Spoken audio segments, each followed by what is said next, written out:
Majority को क्यों नहीं कबूल कर रहे हो? ये क्यों कह रहे हो कि जी हमें कबूल करो तो ठीक है, बात होगी, नहीं तो नहीं होगी?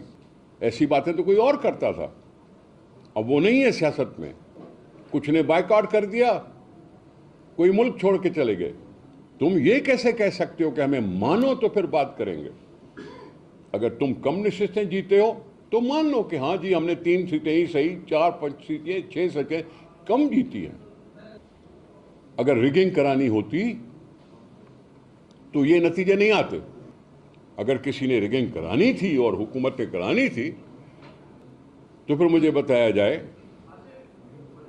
हम कुछ कर सकते थे, लेकिन हमने नहीं किया। अवाम का हक है, वो जिसको वोट दे उसको वोट देने का हमने उनको मौका दिया। किसी भी पार्टी को मेजॉरिटी नहीं आई। मेजर ग्रुप जरूर पीपल्स पार्टी बढ़ गया, दूसरे नंबर पर जमात इस्लामी है, तीसरे नंबर पर पीटीआई है।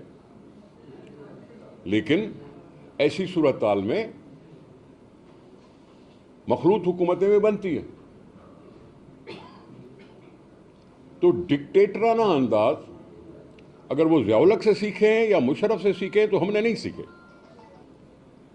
हमने अभी वो वतीरा नहीं है हमारा।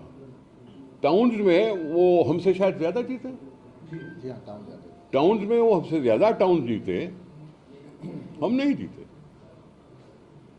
हमने तो कोई गड़बड़ नहीं की, हमने तो कोई ऐसा बैठ के नहीं कहा कि जी हमारे साथ ज्यादती हो गई, ये हो गई।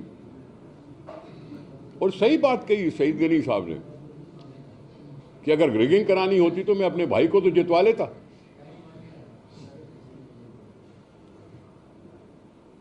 अब जमहूरियत का भी ये उसूल है कि बड़े को मान लो। मैं कह रहा हूं कि चेयरमैन बिलावल भुट्टो जरदारी साहब खुद चल के गए थे शहबाज शरीफ साहब के पास और उनको कहा था कि आप हमसे बड़ा ग्रुप है, इसलिए वज़रात उज़्मा के लिए आपका हक बनता है। स्टार न्यूज़, जियो पाकिस्तान के लिए।